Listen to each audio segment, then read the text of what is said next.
नमस्कार। भारत में लोकतंत्र है, ये हम सभी जानते हैं और इस भारतीय लोकतंत्र के बारे में खूब बड़े-बड़े दावे किए जाते हैं। ये कहा जाता है कि भारत बहुत जल्दी विश्व गुरु बनने वाला है। ये भी कहा जाता है कि भारत एक ऐसी महाशक्ति है, जो अभी सोया हुआ है और इसके जागने की अवस्था 2047 तक बनेगी। ये भी कहा जाता है कि भारत का लोकतंत्र दुनिया के लिए एक आदर्श लोकतंत्र है, जहां सबको कुछ भी करने की आजादी है। 140 करोड़ लोगों को लेकर चलने वाला भारत दुनिया का एकमात्र ऐसा लोकतंत्र है, जो दुनिया के लिए एक आदर्श मॉडल बन के उभरा हुआ है। पूरी दुनिया भारत की ओर देख रही है और 2047 तक ऐसे भी दावे किए जा रहे हैं कि हर व्यक्ति अपने आप में पावर हाउस हो जाएगा, सुपरमैन हो जाएगा और उसकी इनकम इतनी हो जाएगी कि अलमारियों में पैसा रखने के लिए जगह नहीं होगा। और ऐसी बड़ी-बड़ी दावे हमारे सामने उछाल दिए जाते हैं और हम बहुत चक्कर में पड़ते हैं कि अगर पहले से तुलना करें तो चीजों के दाम बढ़ते जा रहे हैं। हर महीने अगर आप खाली दुकान पे जाइए किसी या सब्जी मार्केट में जाइए और देखिए कैसे वस्तुओं और सेवाओं के दाम बढ़ रहे हैं। हर वस्तु के मूल्य में कुछ न कुछ वृद्धि होगी। हर जो सेवा हम प्राप्त कर रहे हैं उसमें कुछ न कुछ वृद्धि होनी तय है। शिक्षा की अगर व्यवस्था देखें तो प्रति वर्ष खाली शिक्षा के ऊपर 14% की वृद्धि हो रही है। स्वास्थ्य के ऊपर भी 14% की वृद्धि हो रही है। महंगाई दर 6% के दर से बढ़ रही है। इस देश में 25,000 रुपए महीना कमाने वाले खाली 10% लोग हैं। पूरी भारत की आबादी की जो इनकम है, लगभग ये मान के चलिए कि 99% आबादी के पास केवल 1% पैसा है और 1% आबादी के पास कुल 99% पैसा सेंटर्ड है। जो बिलियनियर है वो बिलियनियर बनता जा रहा है और पैसे वाला बनता जा रहा है। जो गरीब है और गरीब बनता जा रहा है। आज भी इस देश में भूखमरी फैली हुई है। आज भी इस देश में बेरोजगारी चरम पे है। महिलाएं और बच्चियां कुपोषित हैं। बच्चों में कुपोषण की दर सबसे अधिक है। आज भी हमारी परिवहन व्यवस्था ध्वस्त है। आज भी बिजली की व्यवस्था ध्वस्त है। आज भी उद्योग धंधे ध्वस्त हैं। आज भी लोग कुपोषण में मर रहे हैं। आज भी ये भ्रष्टतम देशों में से एक है और इस सब की कीमत चुकाता कौन है? आम आदमी। वो मैं चुकाऊंगा, वो आप चुकाएंगे। कौन चुकाएगा इसे? आज अगर आप डेमोक्रेसी इंडेक्स की बात करिए तो भारत उसमें लगातार गिरावट की स्थिति में है।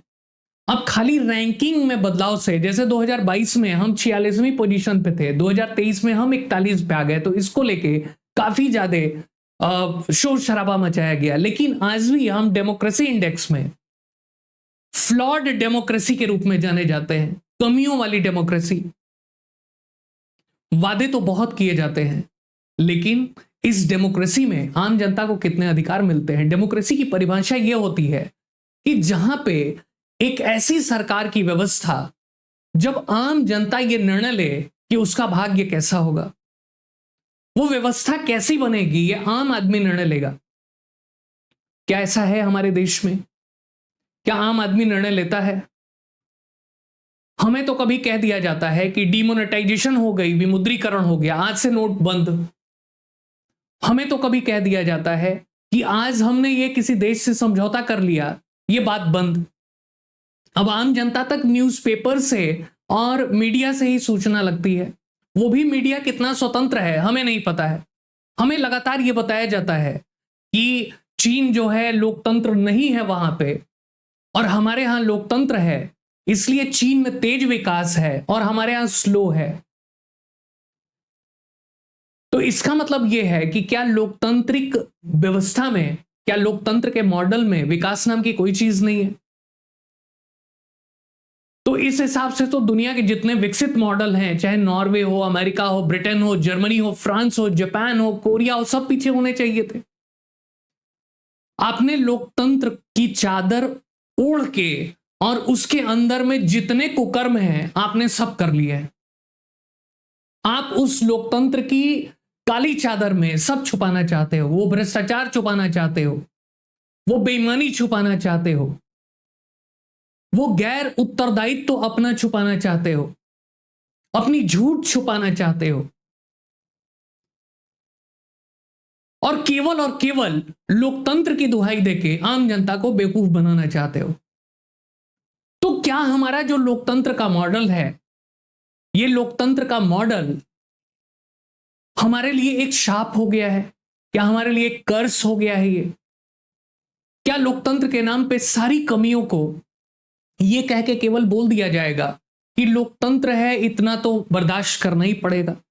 खाली हम चुनाव के समय लोकतंत्र का पर्व मनाएंगे और चुनाव के समय चुनावी जुमले गढ़े जाएंगे कि अच्छे दिन आएंगे, लेकिन वो अच्छे दिन किसके आते हैं आपको पता ही है। अच्छे दिन खाली नेताओं के आते हैं, उनके पिछलग्गों के आते हैं, उनके चमचों के आते हैं, अधिकारियों के आते हैं अच्छे दिन। चाहे विपक्ष का नेता हो और चाहे पक्ष का नेता हो, दोनों 50-50 हजार की टी शर्ट पहन के घूम रहे हैं, विदेशी दौरों पे छुट्टियां मनाने जाते हैं, 1-2 महीने काम करके विदेशी दौरों पे चले जाते हैं। तो क्या हमारे यहां का लोकतंत्र खाली इसलिए रह गया है कि हम खाली 5 साल में चुनाव के समय वोट देंगे और इसको कह देंगे कि लोकतंत्र का पर्व चल रहा है? आज भी इस देश में लगभग 60% लोग एक्चुअल में गरीबी रेखा के नीचे रह रहे हैं। आज भी इस देश में सबसे अधिक एक्सीडेंट होते हैं, 1.5 लाख के आसपास दुनिया में सबसे अधिक एक्सीडेंट की मौतें यहां होती हैं, और उसमें मरने वाले लोग युवा होते हैं। तो हुआ कि नहीं मानव संसाधन का नुकसान? आपने वो ड्राइविंग लाइसेंस क्यों नहीं चेक की? आपने उन ठेकेदारों से सवाल क्यों नहीं पूछा जिन्होंने वो रोड बनाए, जिन्होंने डीएल पास किया? और इनकी कमियों से आम जनता जान गंवाती है। आज भी भारत दुनिया का एक हार्ट अटैक आने वाला कैपिटल बनता जा रहा है। दुनिया की 65% हार्ट अटैक भारत में हो रही है। अभी आपने देखा कितने ज्यादा लोग हार्ट अटैक में मारे गए, और ये केवल मैं सुनी सुनाई किताबें बातें नहीं कह रहा हूं। स्वस्थ लोग, एकदम युवा लोग, 30 साल 40 साल 50 साल के लोग हार्ट अटैक में उनकी मृत्यु हो जा रही है। कोई खड़े खड़े मर जा रहा है, कोई जिम में मर जा रहा है, कोई काम करते करते मर जा रहा है, कोई सोते सोते मर जा रहा है। तो इस तरीके की घटनाएं घट रही हैं, इसकी जवाबदेही कौन देगा? आज भी हम मधुमेह या डायबिटीज की कैपिटल के रूप में बदलते जा रहे हैं। आज भी एक गरीब आदमी यह सोच नहीं सकता है कि अपने बच्चों को शिक्षा कहां दिलाए। सरकारी स्कूलों में जाता है तो उसमें पढ़ाई पूरी ध्वस्त है, और अगर प्राइवेट स्कूल में जाता है तो फीस इतनी अधिक है, इतने टैंट्रम्स हैं कि वो उसको संभाल ही नहीं पाएगा। बच्चों को कबूतर बनाने के नाम पे, बच्चों को बंदर बनाने के नाम पे, बच्चों को चिंपैंजी बनाने के नाम पे, एक्स्ट्रा करिकुलर एक्टिविटीज कहते हैं इसको, और प्रोग्राम में बहुत सारे पैसे ले लिए जाते हैं। किताबें स्कूल दे रहे हैं, ड्रेस स्कूल दे रहे हैं, सारे फंक्शन और आयोजन का पैसा स्कूल ले रहे हैं बच्चों से, सब कुछ करा रहे हैं प्राइवेट स्कूल, खाली पढ़ाई छोड़ के। 1-2 बच्चे तो कहीं पढ़ लेते हैं, वो तो सरकारी में पढ़ लेंगे, और अगर अंबेडकर जी जैसे होंगे तो वो कहीं पढ़ लेंगे, वो तो स्ट्रीट लाइट के नीचे पढ़ लेंगे। लेकिन क्या आम व्यक्ति ऐसा कर सकता है? तो क्या एक आम आदमी ये सपना देख सकता है इस लोकतंत्र के मॉडल में, जिसमें हम विश्व गुरु बनने वाले हैं, कि उनका बच्चा अच्छी से अच्छी शिक्षा ले पाए? क्या एक व्यक्ति ये सपना देख सकता है कि अगर वो बीमार पड़े, उसके घर के सगे संबंधी बीमार पड़े, उसके परिवार के लोग बीमार पड़े, तो अच्छी से अच्छी उसको हॉस्पिटल मिल पाए? एक मैं लेख पढ़ रहा था कि ब्रुनेई, जहां पे राजा का शासन है, आपने सुना होगा, और उस राजा के बारे में बहुत सारी सूचनाएं मिलती हैं कि उसके पास 7,000 लग्जरी गाड़ियां हैं, वो दुनिया के सबसे महलनुमा महंगे घर में रहता है, उसके 102 बच्चे हैं, ऐसी ऐसी बहुत सारी बातें। लेकिन आप ब्रुनेई की सच्चाई जानेंगे, वहां शिक्षा मुफ्त है, वहां पे ट्रांसपोर्टेशन मुफ्त है, वहां स्वास्थ्य मुफ्त है। अगर कोई व्यक्ति बीमार पड़ गया तो विदेश ले जाके इलाज कराएंगे। अगर कोई ब्रुनेई का व्यक्ति पढ़ना चाहे तो उसको विदेश भी भेज देंगे। तो क्या हम अपने लोकतंत्र का अचार डालें? अगर चीन जैसे देश में आप जाइए, चीन के विकास को देखिए, अब तो यूट्यूब पे भी आप देख सकते हैं। एक बार थोड़ा वक्त गुजारिए कि चीन ने किस तरीके की डेवलपमेंट की है। मैं तो कहता हूं उसने न्यूयॉर्क को भी पीछे कर दिया है, उसने जापान की टोक्यो को भी पीछे कर दिया है। आप देखिए ना उसकी टेक्नोलॉजी, उसका विकास, वहां के लोगों का रहन सहन, वहां के सरकार की व्यवस्था। और आज चीन ने पूरा एकदम से देशी मॉडल विकसित किया है। वहां तो लोग अंग्रेजी जानते ही नहीं, हमारे यहां तो कहते हैं कि अंग्रेजी नहीं आई, इंग्लिश अगर ज्ञान नहीं है तो विकास रुक जाएगा। हमारी सभी परीक्षाओं में अंग्रेजी कंपलसरी कर दी गई है। अंग्रेज चले गए, लेकिन अपनी अंग्रेजी की विरासत को छोड़ के चले गए, उस मानसिकता को छोड़ के चले गए। वो मैकॉले हमारे दिमाग में घुस गया, जो कहता था कि मैं भारतीयों को मस्तिष्क से गुलाम बना दूंगा। ये क्लैरिकल मानसिकता के लोग हैं, इनको आदेश पालन करना है केवल, ये सपेरों मदारियों का देश है। तो अब ये बताओ कि ये कौन से लोकतंत्र का मॉडल है जिसका झांसा हमें दिया जा रहा है? क्या ये लोकतंत्र हमें जीने के समान अवसर देगा? जो संविधान में बातें लिखी गई हैं, समानता, स्वतंत्रता, भ्रातृत्व, जीवन जीने का अधिकार, मर्यादित जीवन जीने का अधिकार, क्या यह हमें मिलेगा? क्या एक्चुअल में लोकतांत्रिक मॉडल मिलेगा जहां हमारी आवाज को सुना जाए? जब तक कि ये नेता हमें इस तरीके का झांसा देते रहेंगे, तब तक भारत में लोकतांत्रिक मॉडल सफल नहीं हो पाएगा। और इसीलिए अगर आप देखिए तो ये लोकतंत्र का मॉडल सबसे पहले कहां दिखता है? एथेंस में दिखता है, यूनान में दिखता है। और यूनान में इसकी चर्चा प्लेटो भी करता है, इसकी चर्चा एरिस्टोटल भी करता है। और उनके लिए राजतंत्र बेहतर है। वो ये मानते हैं, प्लेटो तो यहां तक कहता है कि लोकतंत्र एक ऐसा मॉडल है जहां पे अकुशल लोग, जिनको जानकारी नहीं है, खाली वोट के बदौलत चुने जाते हैं और वो ट्रेंड नहीं है और वो देश चला रहे हैं। क्यों? क्योंकि उनको मेजॉरिटी ने चुना है। क्यों? क्योंकि उनको बहुमत ने चुना है, तो वो देश चला रहे हैं। और देश चाहे जैसे चलाएं, एक व्यक्ति जो कि बिल्कुल उसे जानकारी नहीं है शिपिंग की, और वो शिपिंग मिनिस्टर बन बैठा है, जिसने कभी जहाज की यात्रा नहीं की है, वो जहाज रानी मंत्रालय संभाल रहा है। जिसने कभी स्कूल का मुंह नहीं देखा, वो शिक्षा मंत्री बना हुआ है। जिसकी डिग्री तक फ्रॉड की है, जिसकी डिग्री भी नहीं है, वो लॉ मिनिस्टर बन के बैठा हुआ है। जो अपनी रक्षा करने में समर्थ नहीं है, वो रक्षा मंत्री करने में बैठा हुआ है। जो दुर्दांत अपराधी है, जिसके खिलाफ 150 मुकदमे हैं, वो कानून बनाने संसद में बैठा है। बताइए ये कौन सा लोकतंत्र है? खाली अपने फायदे का लोकतंत्र है।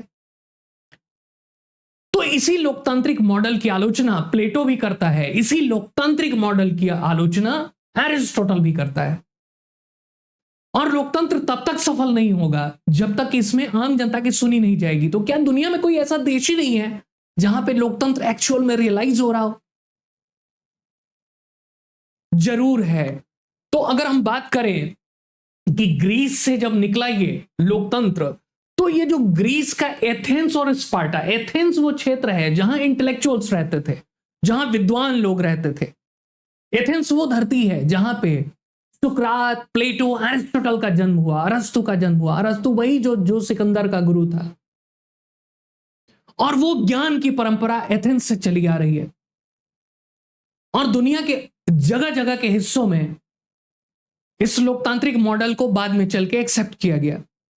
और ये बात तो डॉक्टर अंबेडकर भी कहते थे कि भारत का लोकतंत्र तभी सफल होगा जब इसको चलाने वालों के इरादे नेक होंगे। अगर इरादों में थोड़ी भी खोट होगी तो लोकतंत्र असफल हो जाएगा। उनके इंटरव्यूज भरे पड़े हैं इंटरनेट पे, आप देख सकते हैं। बीबीसी को उन्होंने इंटरव्यू दिया है और वो साफ कहते हैं कि भारत का लोकतंत्र असफल हो सकता है, इसकी संभावना है। क्योंकि इसको कुछ लोग मिलकर चलाने की कोशिश कर रहे हैं। इसमें आम जनता की भागीदारी ही नहीं है। लोग मान बैठे हैं कि आम जनता में इतनी काबिलियत ही नहीं है कि वो कुछ कर पाए। इसलिए कुछ लोग ये मान रहे हैं कि पूरे लोकतंत्र को बचाने की जिम्मेदारी खाली हमारी है। तो लोकतंत्र फेल होना ही है। क्यों? क्योंकि उसमें जनता की भागीदारी नहीं होगी। आज भी देखिए 5 साल में चुनाव होते हैं, उसके बाद जनता को भूल जाइए। जनता को धर्म के नाम पे लड़ाइए, जनता को जाति के नाम पे लड़ाइए, जनता को क्षेत्र के नाम पे लड़ाइए, भाषा के नाम पे लड़ाइए, जनता को खाली वोट बैंक की राजनीति के नाम पे लड़ाइए, जिससे जनता पागल बनी रहेगी और आपका काम चलता रहेगा। आजकल तो इंटरनेट है, समय वेस्ट करने में थोड़ा भी प्रयास नहीं करना है, पूरा दिन रील्स देखते रहिए। तभी तो हमारे प्रधानमंत्री जी कहते हैं कि आजकल तो हर व्यक्ति रील्स देखने में बिजी है। तो हम एक ऐसी व्यवस्था बनाएंगे जहां पे इंटरनेट इतना फैल जाएगा कि आप और रील्स देख सके। अब सवाल यह है कि क्या इंटरनेट का उपयोग ज्ञान बढ़ाने में नहीं हो रहा है? हम भी तो इंटरनेट का उपयोग करके ही इस ज्ञान को प्रचारित कर रहे हैं। इंटरनेट पे अगर 10% ज्ञान है तो 90% कूड़ा कचरा है, और कूड़ा कचरा की वायरलिटी बहुत ज्यादा होती है क्योंकि वो दिमाग को पॉल्यूट करता है। आप अपनी निजी जिंदगी में देखिए ना, आपको जो बुरी चीजें होंगी बहुत आकर्षित करेंगी, खींचे चले जाओगे। और अगर अच्छी चीज होगी तो उसके लिए हमें बहुत एफर्ट्स लगाना पड़ता है अंदर से। तो यही तो हो रहा है। तो जब एथेंस से ये निकलता है तो अब ये पहुंचेगा कहां पे? यूरोप में। अब यूरोप में कैपिटलिज्म, जो पूंजीवाद है, जो खाली पैसे की बात करता है, खाली प्रॉफिट की बात करता है। पूंजीवाद को अगर समझना हो तो ये समझो कि एक ऐसी प्रक्रिया, एक ऐसी आर्थिक गतिविधि जिसमें जो उत्पादन की गतिविधि हो रही है, जो वितरण की गतिविधि हो रही है, उसको पूंजीपति चला रहे हैं और वो केवल लाभ के लिए काम करेंगे। अगर कोई पूंजीपति लोकतंत्र की भी बात कर रहा है ना, अगर वो भारत माता की जय भी बोल रहा है ना, तो खाली अपने फायदे के लिए, अपने बचाव के लिए। अभी देखिए अडानी जी के ऊपर आरोप लगे और अडानी ये कहने लगे भारत माता की जय अपने इंटरव्यू में। तो इसका मतलब यह है कि अगर पूंजीपति, पूंजीवादी अगर ये करने लगे तो समझो कि वो अपने पाप को छुपा रहा है। अंबानी फैमिली परमानेंट झंडा लेके चलना शुरू कर देती है। जो एक्चुअल में देशभक्त है, जिसने देश के लिए कुछ किया है। कभी आपने रतन टाटा को देखा है झंडा लपेट के फील्ड में दौड़ते हुए? कभी देखा ओलंपिक में जाते हुए? लेकिन इस देश में सबसे अधिक फिलैंथ्रोपिस्ट एक्टिविटी टाटा ग्रुप करती है। Tata institute of fundamental research, Tata institute of social sciences, ये सब कुछ टाटा चलाती है। तो लेकिन पूंजीपति क्या करेगा? आपको एक जाल में फंसाएगा। पहले आपको फ्री देगा, जैसे जियो ने फ्री सिम दिया, उसके बाद से लगातार दाम बढ़ाएगा। चुनाव के पहले वो रुके हुए थे, चुनाव के बाद तो सीधे 25% दाम बढ़ा दिएगा। अब ये बताइए कि इस देश में जब 10% लोग 25,000 भी नहीं कमाते हैं, और अगर उस घर में 5 लोग के पास फोन है, और अगर उस फोन में 150 रुपए बढ़ गए, 100 रुपए बढ़ गए, तो उस घर के खर्चे में 400-500 और जुड़ गए। अब आप सोचेंगे कि फोन रिचार्ज कराना जरूरी क्यों है? अब हमारी नेसेसिटी हो चुकी है, अब हम उसे बदल नहीं सकते। तो यह है पूंजीवाद। इसी का विरोध करने के लिए एक व्यवस्था आई, और वो थी सोशलिज्म, कैपिटलिज्म का विरोध करने के लिए। अब जो पूंजीवाद है उसने ये देखा, सोशलिज्म क्या कहेगी कि जी आम जनता के हाथ में अधिकार होगा, उत्पादन और वितरण जो कामगार वर्ग के हाथ में होगा। उसके लिए तकनीकी शब्दावली यूज की गई है, बुर्जुआ और सर्वहारा। बुर्जुआ मतलब पूंजीपति और सर्वहारा मतलब प्रोलेटारिएट और बर्जुआजीज। सर्वहारा कौन होगा? जो मजदूर होगा, जो किसान होगा। तो जब इस तरीके का विरोध रूस की ओर से पूरे देश में फैलने लगा, विश्व में, तो पूंजीवादियों ने सोचा कि अगर उनकी सत्ता खत्म ना हो जाए, फिर उन्होंने लोकतंत्र का पर्दा ओढ़ा और लोकतंत्र को सपोर्ट करना शुरू कर दिया। आप बताइए ना कि कोई भी बिजनेसमैन, कोई भी उद्योगपति, कोई भी नेता, आज भारत की ही बात करें, वो लोकतंत्र क्यों चाहेगा भाई? दिन रात ये लोग अपने फायदे की बात करते हैं, 24 घंटे सातों दिन ये केवल और केवल अपने फायदे की सोचते हैं, लेकिन बीच बीच में रह के भारत माता की जय बोलते रहेंगे, राष्ट्रगान गाते रहेंगे, राष्ट्रगीत गाते रहेंगे, तिरंगा लेके दौड़ते रहेंगे, लेकिन इनका मेन मकसद होगा केवल और केवल अपनी फायदे की बात। तो कैपिटलिज्म जो पूंजीवाद है उसने लोकतंत्र के ऊपर कब्जा कर लिया है, और सोशलिज्म या समाजवाद वो एक्चुअल में आने की कोशिश करता है, लेकिन उसको बाहर कर दिया जाता है। क्यों? क्योंकि पूंजीवाद अपना रूप बदल लेगा गिरगिट जैसा।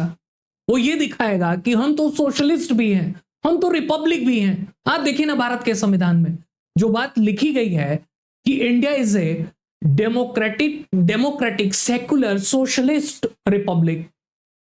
भारत एक लोकतांत्रिक गणराज्य है जहां पे सोशलिज्म है, जहां पे सेक्युलरिज्म है, जहां पे समाजवाद है, जहां पे एक ऐसी व्यवस्था है जहां सबको समानता है। लेकिन क्या सच्चाई है? क्या इस देश में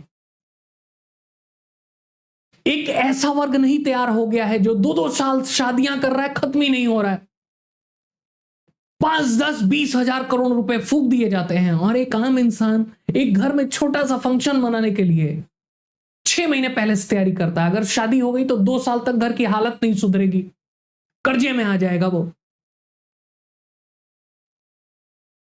और इन पूंजीपतियों की पीआर टीम काम करती रहती है और वो इनको महान दिखाती रहेगी। ये दिखाएंगे कि कितना वेलफेयर का काम कर रहे हैं, मंदिरों में जाके दान करेंगे 5 करोड़ रुपए। अभी अंबानी जी ने किया, अभी उन्होंने दिखाया कि जामनगर में उन्होंने हाथियों के संरक्षण के लिए पार्क खोल दिया। जहां इंसान भूखों मर रहा है वहां आप हाथियों के संरक्षण के लिए हजारों करोड़ खर्च कर रहे हैं। कॉन्ट्रास्ट है क्या? बिल्कुल कॉन्ट्रास्ट है। यहां पे पूंजीपति ने लोकतंत्र को कब्जे में ले लिया है, और यही वजह है कि आम जनता एकदम से बीमार है, लाचार है, हताश है। हमारे हाथ में कुछ भी नहीं है, और पूंजीपति सरकारों को कंट्रोल कर रहे हैं, आर्थिक नीतियां अपने हिसाब से बनवा रहे हैं, वो सब कुछ अपने हिसाब से बनवा रहे हैं, और इसीलिए हमारी कोई सुनवाई नहीं है। हम जो चाहते हैं वो तो हो ही नहीं रहा है। एक छोटी सी कहानी सुनो और इससे पता लगेगा कि हम किस तरीके के लोकतंत्र में जी रहे हैं। एक व्यक्ति एक गांव में चुनाव लड़ता है और वहां से उसकी राजनीतिक यात्रा शुरू होती है। आगे बढ़ के वो बड़ा नेता बन जाता है और शिपिंग मिनिस्टर बन जाता है, जहाज रानी मंत्रालय आ जाता है। उस गांव के लोग बहुत खुश होते हैं क्योंकि उस गांव में भुखमरी है, गरीबी है, सूखा पड़ा हुआ है, यहां तक कि हैंड पंप में भी पानी नहीं है, कुएं में भी पानी नहीं है। लोग प्यास के मारे मर रहे हैं, भूख के मारे मर रहे हैं। वहां से लोग छोड़ छोड़ के गांव जा रहे हैं, बंजर हो रखा है गांव। अब तो गांव के लोग सोचते हैं कि मंत्री जी तो अब बहुत विकास करेंगे, क्योंकि वो तो अब जहाज रानी मंत्रालय आ गया है, कैबिनेट मिनिस्टर बन गए हैं।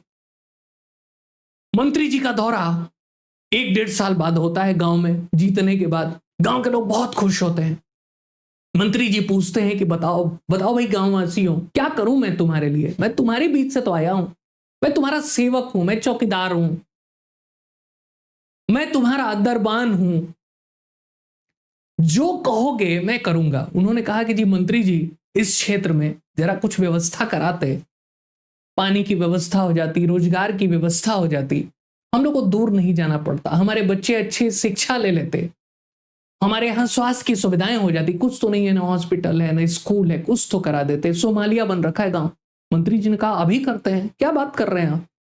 हमारा जन्म ही हुआ आपकी सेवा के लिए, हम तो बॉर्न सेवक हैं, हमारा डीएनए सेवक वाला है, चौकीदार वाला है, हम हैं ना तुम्हारे लिए, अभी करते हैं तुम्हारी व्यवस्था।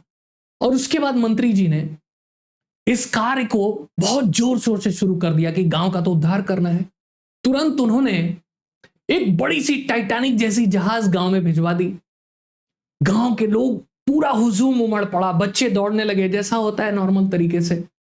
अब जब उन्होंने देखा कि अरे भाई इतनी बड़ी जहाज है, जा कहां रही है, गांव में लगा दिया गया बीचों बीच में, पानी तो है ही नहीं। जहाज आई थी, कई सारे लोग लेके आए थे, मंत्री जी आके उद्घाटन भी कर गए, कहा पानी भी आ जाएगा, चिंता मत करो, पहले जहाज तो आ गई। गांव के लोग बहुत उत्साहित हुए, करे वाह इतनी बड़ी जहाज आ गई, अब तो यहां पोर्ट बन जाएगा, यहां नदियां भी खुल जाएंगी, कुछ तो होगा ही। 1 साल बीत गया, 2 साल बीत गया, लोग अब बच्चे खेल रहे हैं, उसमें कबूतर ने घोंसला बना लिया है, कुत्ते बिल्ली सब घूम रहे हैं और बंजर बनता जा रहा है, खराब होता जा रहा है, टूट फूट रहा है जहाज। लोगों ने मंत्री जी के यहां फरियाद की कि त्राहिमाम कुछ तो करिए, इस जहाज का कुछ तो करिए, हमारे गांव का कुछ तो करिए। मंत्री जी गुस्सा हो जाते हैं। मंत्री जी कहते हैं कि अरे मूर्खों, यही तुम्हारी कमी है, इसलिए तुम अमेरिका नहीं बन पा रहे हो, इसलिए तुम जर्मनी नहीं बन पा रहे हो। क्यों? क्योंकि तुम्हारी सोच छोटी है। तुम लोग छोटा हैंड पाइप, स्कूल, अस्पताल, ये सब छोटी छोटी बातें कर रहे थे। मैंने यहां जहाज लाके रख दिया, बड़ा सोचोगे तो बड़ा बनोगे। 2047 तक इसमें पानी भी आ जाएगी, और पानी आएगी तो पोर्ट भी बन जाएगा, और पोर्ट बन जाएगा तो स्कूल भी बन जाएगा, कैम्ब्रिज यूनिवर्सिटी खुल जाएगी यहीं पे, और फिर ऑक्सफोर्ड भी खुलवा देंगे बगल में, और फिर जो है मेडिकल, जो दुनिया की सबसे बड़ी संस्थान है वो भी खोल देंगे यहीं पे। क्यों घबरा रहे हो? जाओ यहां से, आना आप 5 साल बाद। तो ये है लोकतंत्र का मॉडल, और यही हमारे साथ हो रहा है। एक छलावा है, लोकतंत्र का एक छलावा ज्यादा विकसित हो गया है। इसका मतलब देश में कुछ भी नहीं हो रहा है, लेकिन वो अपनी गति से हो रहा है, वो नेचुरल रेट से हो रहा है। जैसे पृथ्वी घूम रही है सूर्य के इर्द गिर्द, तो उसमें हम क्या कर सकते हैं, वैसा ही हो रहा है हमारा डेवलपमेंट। तो अब देखिए कि सोशलिज्म की बातें तो बहुत हैं, लेकिन सोशलिज्म न रूस में आया न भारत में आया। खाली कमेटी बनती है और कमीशन एंड ओमिशन का खेल खेला जाता है। एक समिति बनेगी, उस समिति की रिपोर्ट की जांच के लिए दूसरी समिति बनेगी, फिर तीसरी समिति बनेगी, और समितियों पे समितियां बनती रहेंगी, झांसा दिया जाता रहेगा, आयाराम गयाराम लगा रहेगा, और जनता की बातों को खाली टरकाया जाता रहेगा। इस देश में मर्यादित जीवन जीने के कितने अवसर हैं, ये तो आप देख ही रहे हैं। महिलाओं के विरुद्ध हिंसा बढ़ती जा रही है, क्या रेप की घटनाएं रुक गई हैं? अब तो हॉस्पिटल्स तक में ऐसे अपराध होने लगे हैं, पुलिस थानों तक में ऐसे अपराध होने लगे हैं।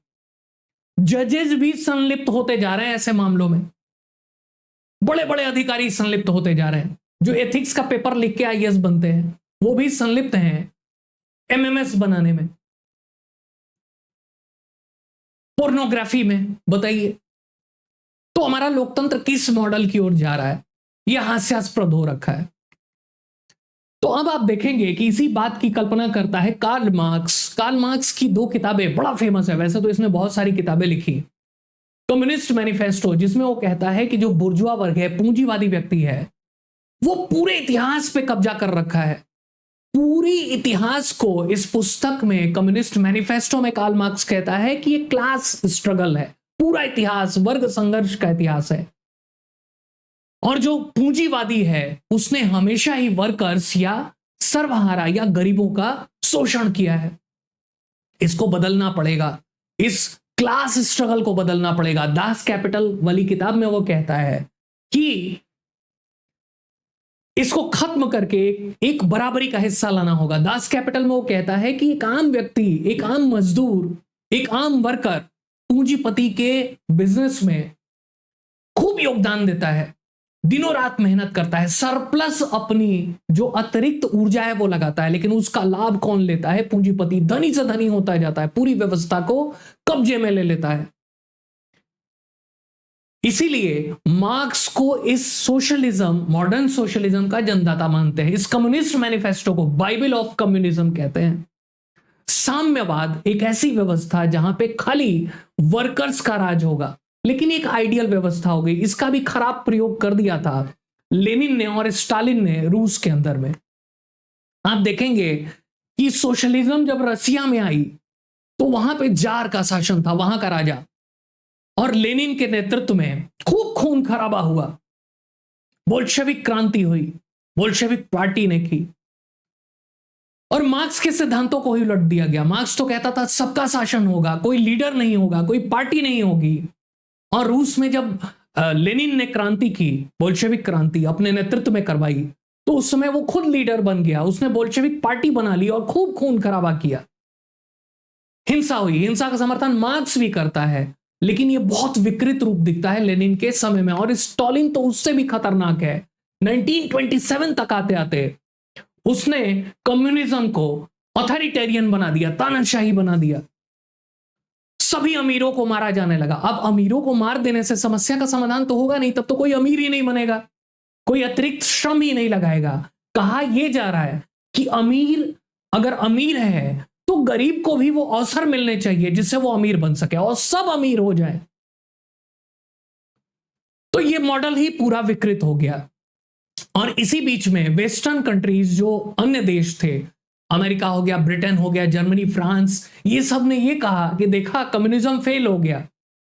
लेकिन कम्युनिज्म की समानता की बातों को, बराबरी की बातों को उन्होंने अपना लिया, क्योंकि पूंजीवाद हमेशा कोशिश करता है कि व्यवस्था को मैनिपुलेट कर ले, अपने फायदे के लिए यूज कर ले, कोई क्रांति ना होने पाए, इसलिए उसने लोकतांत्रिक मॉडल का समर्थन करना शुरू कर दिया। अब दुनिया में हमारे सामने एक तर्क दिया जाता है कि भारत की डेमोक्रेसी अभी 78 साल की तो हुई है। दुनिया में अमेरिका जैसे देश हैं जो 219 साल से लोकतंत्र है, स्विट्जरलैंड 171 साल से लोकतंत्र है, न्यूजीलैंड 162 साल से है, ऐसे ऐसे करके कनाडा, यूनाइटेड किंगडम ये 150 साल से लोकतंत्र है। तो हमें तो अभी और वक्त लगेगा। अब कितना वक्त चाहिए? 78 साल कम होते हैं क्या? जिस दौर में हम जी रहे हैं, जहां इतनी ज्यादा तकनीकी है, इतनी सारी व्यवस्था है, वहां पे आपको कितना वक्त चाहिए? तो ऐसा कभी आप आज 2047 बोल रहे हो, कल 2047 की सरकारें बोलेंगी 3047 में हम बढ़िया लोकतंत्र बनाएंगे। तो एक तरीके का ये चकमा देना हुआ, एक झूठ हुआ। अमेरिका क्या अचानक से इतना बड़ा लोकतंत्र बन गया? वो शुरुआती अपने दौर में भी आप देखेंगे 1786 में भी वो उतना ही ताकतवर लोकतंत्र था जितना आज है। जरूर अमेरिका को संघर्ष करना पड़ा, लेकिन उसने लोकतंत्र का मॉडल विकसित किया। आज अमेरिका में आप देखिए ना, इतने सारे ट्रैवलर आपको यूट्यूब पे दिखेंगे, घूमते रहेंगे। और आपने देखिए एक व्यक्ति है, डॉक्टर यात्री करके नाम है, तो वो बहुत अच्छा बता रहे थे कि ट्रैवलर है, घूमते रहते हैं, कि अमेरिका के अंदर में उन्होंने एक इंसिडेंट देखा कि एक मेट्रो के अंदर में एक सामान्य से कर्मचारी ने एक बड़े अधिकारी को टोक दिया कि आप गलत हैं, और बड़े अधिकारी ने माफी मांगी। तो उनका यह स्टेटमेंट है कि अमेरिका में यही चीज तो अच्छी लगती है कि बड़े से बड़ा व्यक्ति भी एक आम व्यक्ति के आगे झुक जाता है। यही तो लोकतंत्र है। हमारे यहां तो सबकी नाक इतनी लंबी है कि पूरी पृथ्वी और पूरे सोलर सिस्टम से बाहर निकल गई है। वो बात बात में कट जाती है नाक, बात बात में ईगो आ जाती है। तो क्या ये लोकतंत्र का मॉडल चलेगा? अब हम डेमोक्रेसीज की बात करें और उनके परफॉर्मेंस की बात करें, तो आखिर ये Norway, Iceland, Sweden, New Zealand, Denmark, Ireland, Canada, Australia, Finland, Switzerland, ये सब क्यों इतना बढ़िया परफॉर्म कर रहे हैं? नॉर्डिक कंट्रीज, क्योंकि इन्होंने आम जनता की मुद्दों को समझा है, आम जनता को महत्व दिया है। जब आम व्यक्ति के बीच से हायर स्टैंडर्ड सेट कर दिए जाते हैं, तो वही व्यक्ति जब राजनीति में जाता है तो और भी ऊंचा स्टैंडर्ड सेट करता है। मैं एक उदाहरण दे रहा हूं, ऑस्ट्रेलियंस क्यों मैचों को जीतते हैं? ऑस्ट्रेलिया एक 2 करोड़ की आबादी वाला देश और भारत एक 140 करोड़ की आबादी वाला देश। आप उसका ओलंपिक में परफॉर्मेंस देखिए, क्रिकेट में देखिए, हॉकी में देखिए, स्विमिंग में देखिए, कोई भी खेल हो देखिए, क्या जबरदस्त किलर इंस्टिंक्ट है। ऐसा क्यों है? क्योंकि वहां व्यक्ति को महत्व दिया जाता है। जिस चीन की इतनी बुराई करते हैं हम, जिस चीन को इतना नीचा दिखाने की कोशिश करते हैं हम, आप जरा उनका मॉडल देखिए चीन का, क्या जबरदस्त विकास किया उन्होंने। देखिएगा जरूर जब भी वक्त मिले, ताकि ये जो हमारे सामने एक धूर्त मीडिया ने, एक गलत बयानी ने नेताओं की हमारे सामने जो एक इमेज रची है ना कि चीन में लोकतंत्र नहीं है, हमारे यहां लोकतंत्र है तो इसलिए हम महान हो गए, चीन नीचे गिर गया, भले कितना विकास कर ले, वो एक तरीके का फ्रॉड है, एक तरीके की धोखाधड़ी है, गलत बयानी है। और जब आप देखते हैं कि चीन 1980 तक हमारे बराबर था या हमसे भी नीचे था, कैसे 30-40 सालों में अमेरिका से आगे निकलने की कोशिश कर रहा है और कैसे हम और गिरते जा रहे हैं, इसका मतलब लोकतांत्रिक मॉडल उतना सफल नहीं हुआ है। अब इंडियन डेमोक्रेसी बचेगी कैसे, सवाल तो यही है। हमें सवाल खुद से पूछना पड़ेगा, इन नेताओं को जवाब के दायरे में लाना पड़ेगा, लोगों को जागृत होना पड़ेगा, चाटुकारिता छोड़नी होगी, लोगों को सवाल करने होंगे। आजकल आईटी सेल्स काम कर रही है, ट्रोलिंग पूरे ग्रुप काम कर रहे हैं। अगर किसी ने सरकार के विरुद्ध कुछ भी बोला तो यही दुर्गति हो जाएगी। इसके पहले कांग्रेस की सरकार थी जिसको हम सीबीआई, उस समय वो सीबीआई का मिसयूज होता था, हम कहते थे कांग्रेस ब्यूरो ऑफ इन्वेस्टिगेशन। इसी तरीके से आजकल ईडी और इस तरीके की एजेंसीज का यूज हो रहा है। तो सरकारें आती जाएंगी, लेकिन जनता जब तक जागरूक नहीं होगी तब तक लोकतांत्रिक मॉडल सफल नहीं होगा। हमें सवाल पूछना होगा। और दूसरी बात, धर्म के नाम पे ये जो पूरी गलत बयानी हो रही है, गलत मैसेजेस फॉरवर्ड किए जा रहे हैं, लोगों की आईडीज हैक कर दी जा रही हैं, फेक आईडीज के थ्रू गलत सूचनाएं फैलाई जा रही हैं, धर्म के नाम पे, जाति के नाम पे दंगे करवाए जा रहे हैं, खाली और खाली वोट बैंक की राजनीति हो रही है। इसको हमें सवालों के दायरे में लाना होगा। अगर ये दायरा नहीं हम बढ़ाएंगे तो हमारी हार होनी तय है, और इसकी कीमत केवल हम चुकाएंगे, नेता नहीं चुकाएंगे, पूंजीपति नहीं चुकाएगा, खाली आम जनता उसकी कीमत चुकाएगी। तो हमें सवाल पूछना पड़ेगा, तभी ये लोकतंत्र बचेगा। अब हम इस लोकतंत्र को कैसे मजबूत करें? तो वही है जो हमारे संविधान की बातें हैं, उसको जमीन पे उतारना पड़ेगा। वही स्वतंत्रता, वही समानता, वही समाजवाद, वही जीवन जीने का अधिकार,